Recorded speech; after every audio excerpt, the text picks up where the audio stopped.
오늘은 데살로니가 후서 마지막 장을 우리가 살피고 공동체를 어지럽게 만드는 자에 대하여 라는 제목으로 우리 함께 마지막 부분을 살피도록 하겠습니다. 바울은 우리 지난 4절에서 이렇게 말씀을 하셨죠. 4절을 한번 보시면 너희에 대하여는 우리가 명한 것을 너희가 행하고 또 행할 줄을 우리가 주 안에서 확신한다. 그래서 바울은 우리가 명한 것이 있는데 그 명한 것을 너희가 행하고 또 행할 줄을 강조하고 있습니다.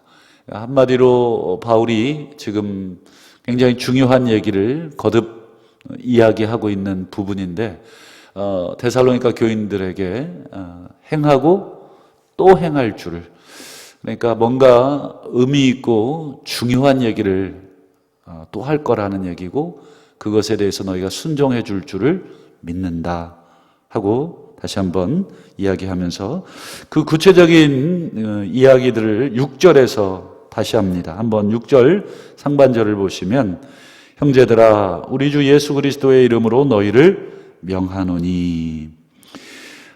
사실은 여러분 명한다 이 표현은 바울이 즐겨 사용하는 표현은 아닙니다. 특별히 다른 바울의 복음서에도 우리가 찾아보면 금방 알 수 있는데 바울이 주로 즐겨서 사용하는 표현은 권한다, 권면한다, 내가 너희에게 부탁한다 이런 말을 주로 사용했지 명령한다 이런 말을 자주 사용하지는 않습니다. 그런데 바울은 앞서 4절에서도 내가 너희에게 명한 것을 이라고 말했고 이제 6절에서도 형제들아 너희를 명령한다. 그런데 좀 특이한 것이 있습니다. 바울이 명령한다는 말을 더 강조하기 위해서 앞에 무엇을 말하고 있습니까? 우리 주 예수 그리스도의 이름으로 이렇게 명령합니다. 그러니까 자신이 명령하는 것도 강한 어조인데 거기에다가 뭐까지 덧붙이고 있습니까? 우리 주 예수 그리스도의 이름을 덧붙이고 있습니다. 여러분 그만큼 이 명령은 자신의 개인의 명령을 뛰어넘는 하나님의 명령이고 신적인 권위를 가지고 할 수 있는 명령이다. 도대체 어떤 명령이길래 바울이 이렇게 뜸을 들일까요? 내가 명령한 것, 그리고 우리 주 예수 그리스도의 이름으로 명령한다.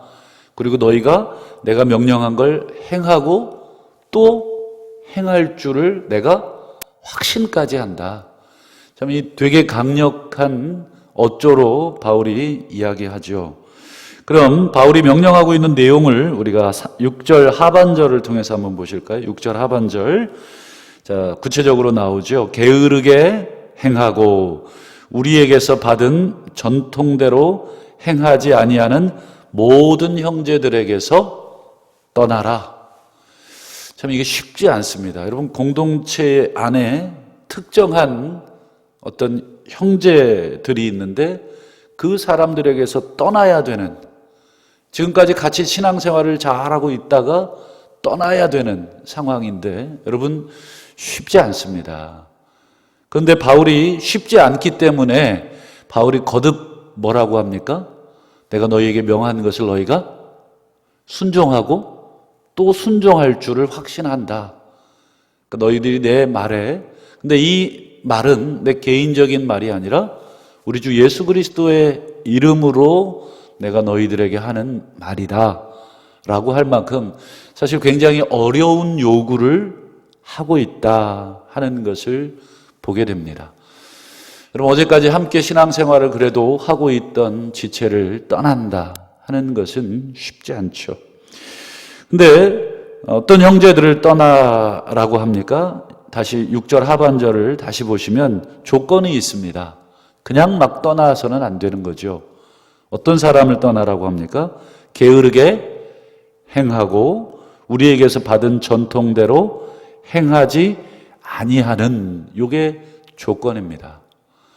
게으르게 행하고 사도 바울 일행으로부터 받은 전통. 여러분, 이 전통이라는 말은 무슨 뜻이냐면 바울에게서 기원했다는 것이 아니라 바울도 받았다는 것입니다. 본인도 받은 것이고 그리고 본인이 전해준 것을, 즉 이것은 자기에게서 기원한 것이 아니라 주 예수 그리스도로부터 기원한 것이고 모든 사도들로부터 기원한 전통적인 것이다. 뭐길래 이렇게 바울이 굉장히 강조하고 있을까요?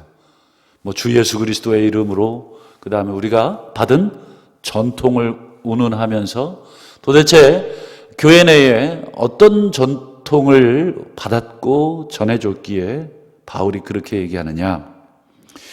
근데 사실은 여러분 이 말을 바울이 이번 한 번만 언급한 게 아니라 우리 10절도 한번 보실까요? 데살로니가 후서 3장 10절. 자, 우리가 너희와 함께 있을 때에도 너희에게 명하기를, 이렇게 되어 있죠. 그러니까 바울은 이미 편지로가 아니라 함께 있었을 때, 그러니까 사도행전 17장 이하에 보면 데살로니가 그 교회에 전도할 때를 말하는 거죠. 그러니까 바울이 몸으로, 육체로 함께 전도하면서도 분명하게 명령한 것이 있었다는 거죠.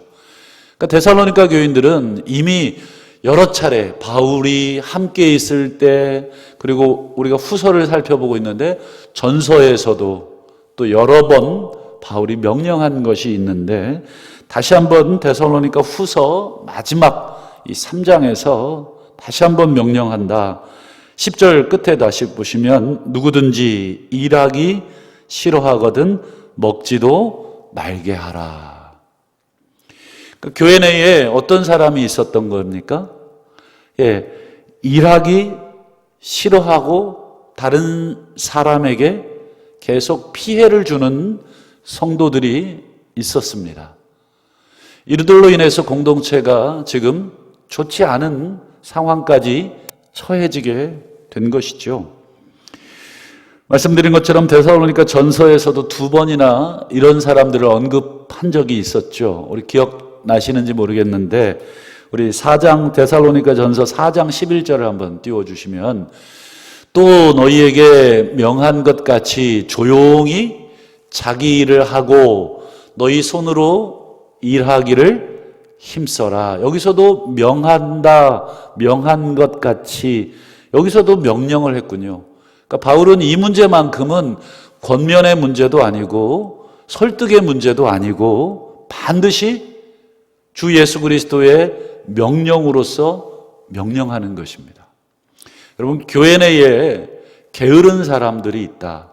근데 이따가 살피겠지만 이유가 있었습니다. 그리고 이 게으른 사람들의 또 다른 이 모습들을 바울이 지적을 하지요. 우리 데살로니가전서 5장도 한번 복습 겸 찾아보시면, 또 형제들아 너희를 권면하노니 게으른 자들을 권계하라. 권계라고 하는 말은 강력한 권면입니다. 그래서 이 계자라는 것이 그런 뜻이 있지 않습니까? 바울은 이 게으른 자들에 대해서, 교회 내에 게으른 자들, 도대체 이 사람들이 어떤 사람들이길래 바울이 자꾸 게으른 사람들을 이렇게 강력하게 주 예수의 이름으로 명령하고 권계하고 이렇게 하고 있는가?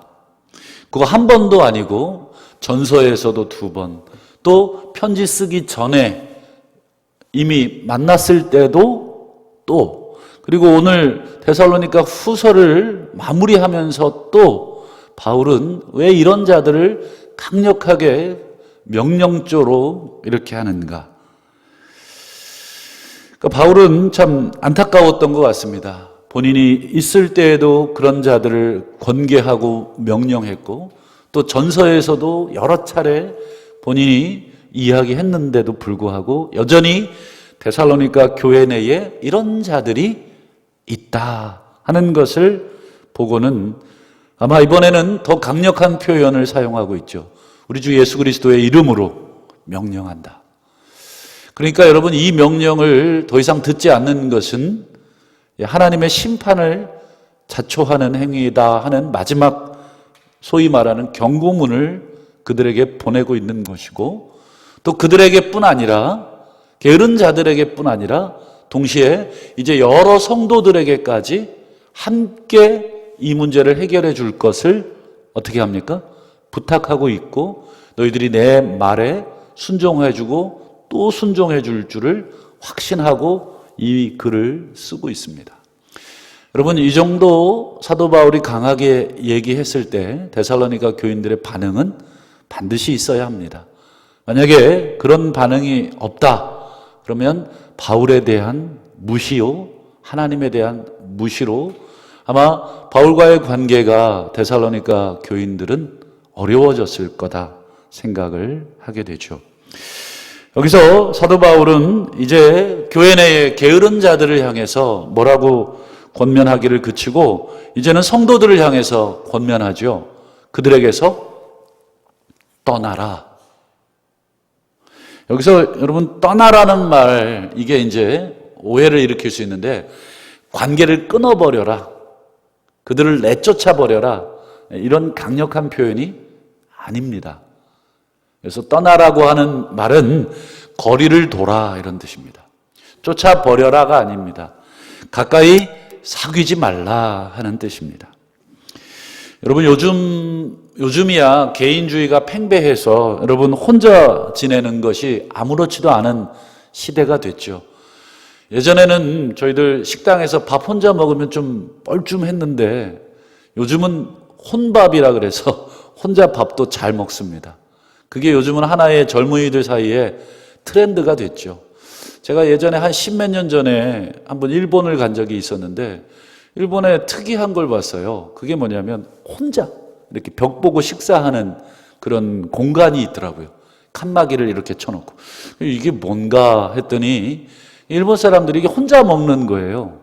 그러니까 아무래도 이제 도시에 살고 핵가족화되고 이제 또 결혼도 안 하는 청년들이 많다 보니까 아침에 출근하기 전에 식당에 들러서 혼자 밥 먹는, 여러 명이 혼자 벽을 보고 칸막이에 밥을 먹더라고요. 근데 그런 문화가 우리나라에도 이제 최근에 아주 급속도로 자리를 잡았죠. 그래서 뭐 혼자 사는 사람들을 이렇게 보여주는 프로그램도 많죠. 그러다 보니까 이 혼자 두는 것이 사실은 뭐 큰 흉도 되지 않고 뭐 잘못도 아닙니다만, 여러분 1세기 유대 사회, 여러분 가족 중심이고 공동체 중심 사회, 여러분 이런 사회에서 공동체로부터, 공동체의 구성원들, 멤버들로부터 이 멀어진다, 떨어진다 하는 것은 어떤 의미냐면 수치를 느끼게 만들어주는 굉장히 큰 형벌입니다. 공동체 내에서 그 사람을 상대하지 않는 것은 여러분 그 사람에게는 엄청난 형벌과도 같습니다. 오늘날의 그 개념으로 뭐 이렇게 혼자 두는 것은 뭐 그렇게 큰 형벌은 아니지만 1세기의 바울 시대에는 이 바울이 떠나라 라고 하는 명령은 상당히 엄한 형벌입니다. 그런 면에서 바울의 이 떠나라 하는 말을 이해하시면 좋을 것 같은데 3장 14절을 한번 보시죠. 이 떠나라는 말의 의미를 이제 우리가 조금 더 바울이 뒤에 나오는 설명을 보면서 알 수 있는데, 자, 누가 이 편지에 한 우리말을 순종하지 아니하거든. 계속 바울이 뭐를 얘기합니까? 이 편지에 우리가 보낸 우리말, 즉 게으른 자들을 향한 이 바울의 말 아닙니까? 이 말에도 계속 순종하지 않거든. 이런 형제들이 있거든. 그 사람을 지목해서 어떻게 하랍니까? 사귀지 마라. 이유가 있어요. 이게 떠나라는 말이에요. 사귀지 말라. 떠나라. 이유가 있습니다. 그 사람으로 하여금 부끄럽게 하기 위해서. 아, 내가 공동체에 잘못하고 있구나. 공동체에서 내가 부끄러운 짓을 하고 있는 사람이구나를 어떻게 하라는 거예요? 느낄 수 있도록. 그저 게으른 사람인데도 우리가 성도라는 이유로 계속 잘해주고 또 환영해주면 여러분 그 사람이 깨닫질 못한다는 거예요. 아, 내가 이렇게 살아도 괜찮구나. 뭐 아무도 나에 대해서 저기 하지 않는구나. 그런데 바울은 분명하게 이야기합니다. 이런 사람들은 거리를 돌아 떠나라. 사귀지 마라. 이유는 그 사람을 죽이려는 게 아니라 그 사람으로 부끄러움을 느끼게 하고 자신을 되돌아보게 하고 다시 한번 공동체 안에서 한 멤버로서 자기 역시 올바로 신앙생활을 잘 할 수 있도록 돌이키고 회개할 수 있도록 함이지. 여러분, 떠나라 했기에 쫓아내거나 우리가 떠나는 그런 의미가 아니다. 그래서 우리 3장 15절에도 보면 바울이 분명한 단서를 답니다. 혹시 본인의 말을 오해할까 봐 원수같이 생각하지 말고 형제같이 권면해라. 이건 중요한 것입니다.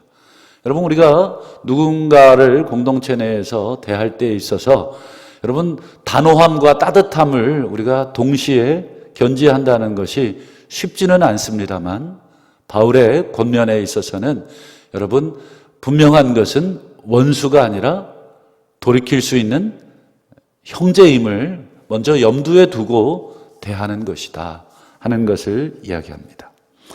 우리가 마지막으로 생각해 볼 것은 그럼 왜 교인들 중에 이 게으른 사람들이 생겼고 이 게으른 사람들의 특징은 뭐냐?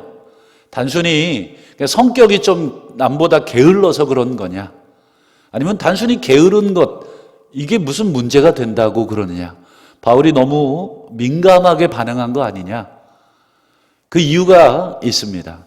여러분, 왜 이런 게으른 자들이 생겼냐면 아마도 여러분 데살로니가 전서와 데살로니가 후서에서 바울이 계속해서 강조하고 있는 어떤 교리적인 설명이 하나 있었죠.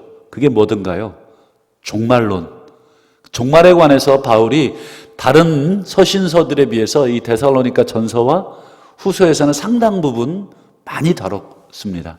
그 이유는 데살로니가 교인들이 이 종말에 관해서 유독 관심이 좀 높았습니다. 그래서 바울이 그거에 대해서 잘못된 생각들이 있었고 그것을 계속 편지를 통해서 교정해 주었죠. 그러다 보니까 여러분 데살로니가 교인들, 여러분 종말론에 건전한 종말론을 가지고 있는 사람들은 괜찮은데 여러분 이 잘못된 종말론을 가지고 있으면 어떤 현상이 생기냐면 여러분 주님이 이제 곧 오시니까 자기의 일상생활을 어떻게 할까요? 상당히 소홀하게 돼 있습니다. 여러분 저도 그 기억이 나는데 고등학교 3학년 마지막 기말고사였던 것 같아요. 여러분 고3 마지막 기말고사는 내신, 대학교 들어가는 내신에 들어가지 않습니다. 그러다 보니까 이 마지막 시험임에도 불구하고 학생들이 대부분 그 시험에 이렇게 몰두하지 않습니다. 공부도 하지 않고 그냥 시험이 됐는데 그냥 대충 그리다가 나와요. 그리고 뭐 그 성적은 저기에 안 들어간다는 거죠, 대학에. 그러니까 참 어떤 면에서는 뭐 합당한 생각이기도 하지만 어떤 면에서는 잘못된 생각이죠. 그저 고등학교 3년의 공부가 대학을 가기 위한 하나의 그냥 그런 공부로 그냥 인식이 되고 있다는 거죠. 그런 면에서 마지막 고3 기말고사는 엉망인 때가 많죠. 그리고 심지어 여러분 졸업식 때 저희 때 교복 입었지 않습니까? 교복 안 입습니다. 이제 마지막 학생으로서의 어떤 그런 이 끝까지 자기를 지키려고 하는 그런 모습보다는 저희 때 그런 적도 교복 막 찢고 난리 났었어요. 참 보면서 저는 안타까웠는데 거기다가 막 계란 던지고 밀가루 뿌려가면서 막 나름의 해방감을 표현하는 것은 좋지만 그래서 너무 과하지 않은가. 어찌됐건 이 데살로니가 성도들도 종말이라고 하는 거기에 딱 한번 꽂힌 성도들 중에는 건강하지 않은 종말론을 갖고 있다 보니까 이 소위 말해서 영육 이월론에 빠진 것입니다. 영적인 것, 즉 종말을 기다리는 것은 영적인 것이고 내 일상은 덜 영적인 것이거나 또 신령한 것이 아니다 하는 여러분 이원론에 빠진 것입니다. 그러다 보니까 여러분 데살로니가 교인들 중에는 일부 잘못된 종말론에 빠져서 자기의 삶을 되돌아보지 않고 또 자기가 해야 될 마땅한 일은 버리고 어에만 집중되어 있습니까? 잘못된 종말론에만 집중돼 있었던 것이죠. 여러분, 우리 성경이 말하는 여러분 영성과 일상은 전혀 분리되지 않습니다. 정말 건강한 신앙인은 자신의 삶에서도 최선을 다하는 것이고 자기에게 맡겨진 일상의 삶에서도 하루하루 최선을 다하는 것입니다. 둘 사이의 균형감, 여러분 이게 정말 건강한 신앙 아니겠습니까? 그래서 여러분 바울은 이런 자들을 향해 자기 얘기를 들려주는데 이게 데살로니가후서 3장 7절, 8절, 9절입니다. 7절에도 보면 어떻게 우리를 본받아야 할지 너희가 스스로 아나니 우리가 너희 가운데서 무질서하게 행하지 않았다. 8절도 보세요. 누구에게서든지 음식을 값없이 먹지 않고 오직 수고하고 애써 주야로 일했다. 또 데살로니가후서 3장 9절도 보세요. 우리에게 권리가 없는 것이 아니요 오직 스스로 너희에게 본을 보여 우리를 본받게 하려 함이었다. 바울은 자기의 삶을 예를 들죠. 종말론을 가르친 내 삶을 봐라. 내가 종말론을 가르치고 주님이 곧 온다고 해서 내 삶을 어떻게 살느냐. 정말 하루하루 정말 최선을 다해서 살지 않더냐. 낮에는 일하고 밤에는 너희들과 함께 말씀을 나누지 않더냐 하면서 바울은 자신의 삶의 이야기를 꺼내는 것이죠. 이건 자기를 자랑하려고 꺼낸 것이 아니라 어떤 삶이 건강한 삶인지 보여주는 것이다 하는 것이죠. 그리고 바울은 이제 다시 한번 명령합니다. 11절 우리가 들은즉 너희 가운데 게으르게 행하여 도무지 일하지 아니하고 그 다음 보시면 일을 만들기만 하는 자들이 있다. 바울에게 있어서 정말 문제는 이들이 게으른 것이 문제가 아니었습니다. 이 게으른 자들이 무슨 일을 만들었냐면 뒤에 보시면 11절 끝에 보시면 일하지 아니하고 뭐를 만들어요? 일을 만들고 다닌다. 여기서 일을 만든다는 건 무슨 뜻이겠어요? 문제를 계속 일으키는 것입니다. 12절도 보세요. 이런 자들에게 우리가 명하고 주 예수 그리스도 안에서 권하기를 조용히 일하여 자기 양식을 먹으라. 여기서 조용이라는 것은 무슨 뜻이겠습니까? 문제를 일으키지 말라 하는 바울의 강력한 권고입니다. 더 이상 다른 성도들을 미혹하지 마라. 너 혼자 조용히 있어라 하는 바울의 권면입니다. 여러분, 일을 하지 아니하는 자들은 일을 만드는 자들이다 하는 바울의 말. 우리 주일부터 우리가 디모데 전서를 살피겠는데 디모데 전서 5장에도 바울은 이런 사람들을 권면한 적이 있습니다. 디모데 전서 5장 13절 또 그들은 게으름을 익혀 집집으로 돌아다니고 게으를 뿐 아니라 쓸데없는 말을 하며 일을 만들며 마땅히 아니할 말을 한다. 여기도 보면 게으른 사람들을 또 바울이 직접 언급하고 있는 것을 봅니다. 오늘 우리 바울이 마지막까지 이 편지를 쓰면서 보통은 축복의 문안으로 끝내는데 바울이 이 교회 공동체의 잘못된 신앙관으로 인해 게으른 자들 그뿐 아니라 이들이 만들고 있는 문제들 이것들을 언급하며 이들에게 강력한 어조로 명령합니다. 조용히 일하라. 또 교회 성도들에게 명령합니다. 그들로부터 떠나라.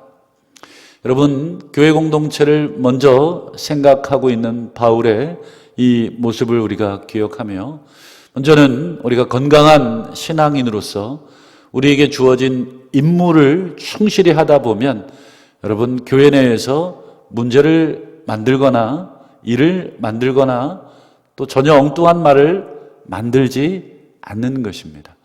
여러분, 우리 개개인의 삶을 먼저 되돌아보시고 또 우리 주변에 이런 사람들이 있다면 여러분, 이런 사람들을 사귀지 않고 이 사람들을 부끄럽게 할 필요가 있습니다. 그 목적은 원수처럼 대하기 위함이 아니라 형제처럼 다시 건강한 신앙인으로 돌이키기 위함인 줄 믿고 다시 한번 우리 공동체에 그런 모습이 없는가 또 되돌아보고 또 우리 자신에게는 그런 모습이 없는가 되돌아보며 다시 한번 우리에게 주어진 오늘 하루도 건강한 신앙을 가지고 다시 한번 하나님 앞에 충성하시는 복된 성도님들 되시기를 주의 이름으로 축원합니다.